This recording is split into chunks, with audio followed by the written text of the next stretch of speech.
it's difficult to balance all of those things and make something that is, I don't know, powerful or like interesting on an artistic level, but then you're like, oh, but it's supposed to be about this thing, so am I diluting my message, or is it just like too superficial because you're also trying to make something visually appealing, or like it's not purely scientific or environmental. Yeah, so I don't know, I think it's a tricky one to figure out how to mesh all of them together. Yeah. Am I passing, or do you want that one? I mean, Weronika, because you are also an educator, right? Yeah. Not only photographer yourself, but yeah, how you find the right balance to also present artists, right? Exactly, and I wanted to say about that educational aspect, because especially contemporary art, I think, okay, we are interested in that, all of us, but I guess it's a big problem, because sometimes contemporary art is people don't understand it. So and also ecology. Sometimes people, they think that, okay, it's not my business, it's not my problem. But I think that there is a big chance, big potential for artists combining the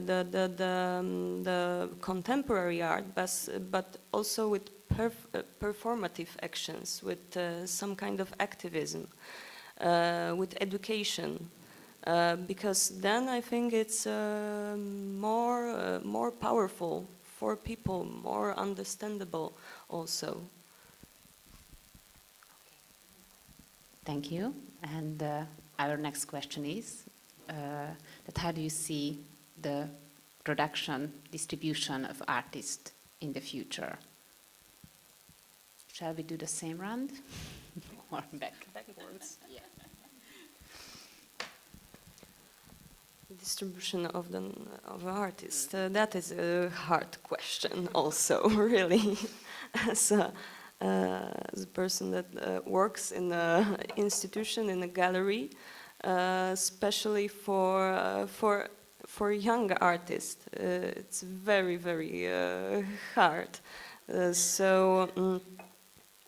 Well, I think that it's working in a both way. Like if artists will be, if we want artists to be really into ecological things and we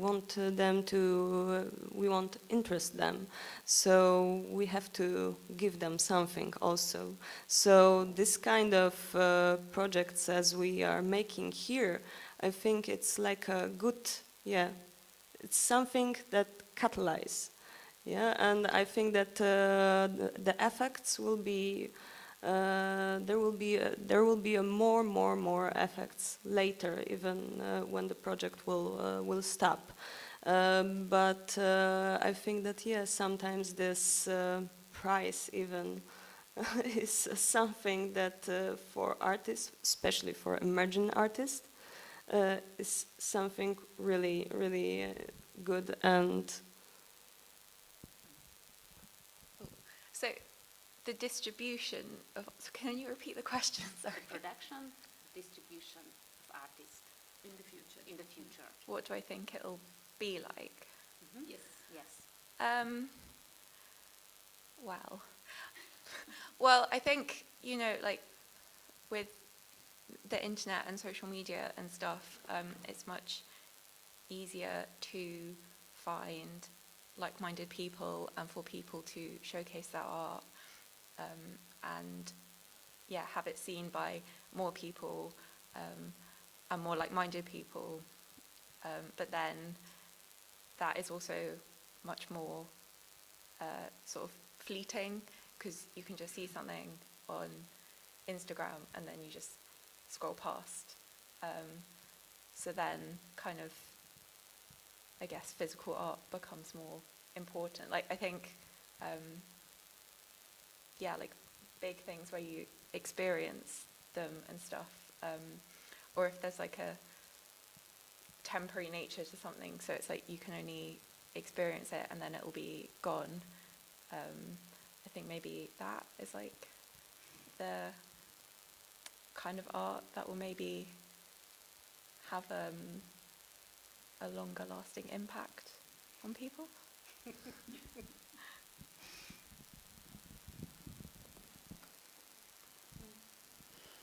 So this, what you said, Frankie, I think quite makes sense, because this is kind of like a future in our, in our daily lives, like social media is overtaking everything, and the internet is changing. The net neutrality starts to be an issue, and I hope it will not be taken to the levels that we will not be able to share anymore our opinions and so on. So, all this kind of stuff is partly also part of this artistic ecosystem, I would say. I think it's important to understand that this kind of prizes or special spotlights are helping emerging artists, but also established artists to, emerging to come to the positions, the established ones to kind of stay and be still present also, because, in arts there can be many times this kind of effects of like appearing and disappearing and so on. The market is quite tough and cruel, I would say also. It's not always very friendly and nice. So this kind of environments could be good, especially residencies, which they have emphasis on this, that there is also needed the research time, not only the outcome time, So this kind of research or developments are also important, and it's good to bring together not only artists, but also these other disciplines.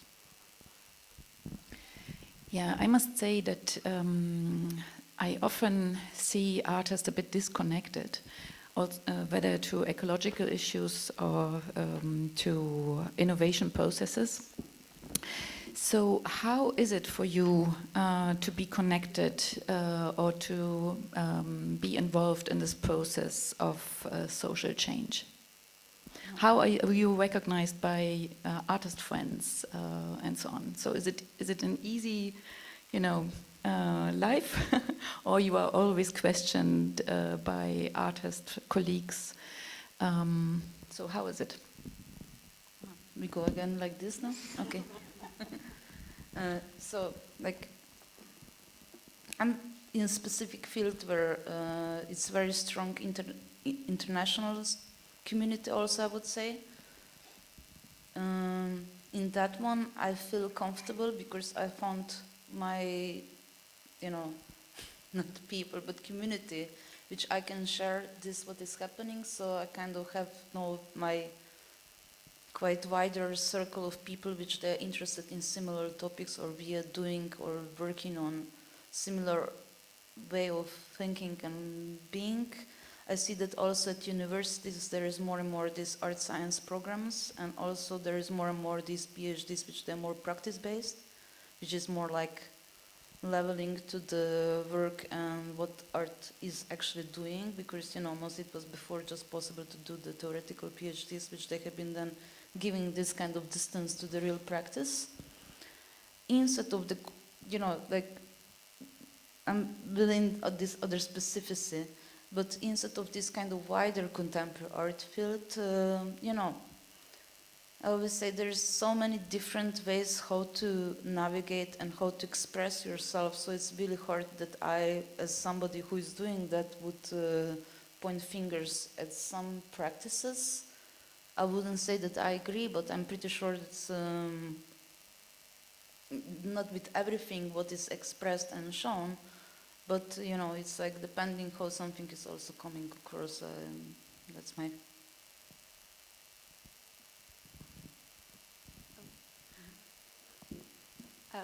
So as artists and ecology. In Sorry. this process of social change, right? So this is not a Mhm. usual position for an artist, yeah, to be involved in this process. So how is it for you? Do you have friends around who encourage you? Do you have people around who always think or question yourself, why are you doing it? You know, because you are a designer. So why do you care about this intention to contribute to social change? Well, I think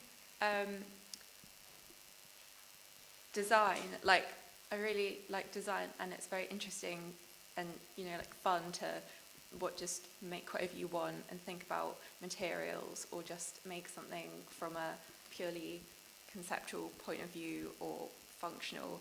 But then I think for me at least, the reason like I made everything out of waste is because really we have the majority of things that we need. Like, you know, most design, you might then be making something that is very pretty or something, but most things aren't insane innovations that are like essential to life. And so then if you're making something and you're not considering the environmental and like sustainability of your product or your objects, like, I don't know, like for me it doesn't sit well. Like I can't really justify it, why that thing then needs to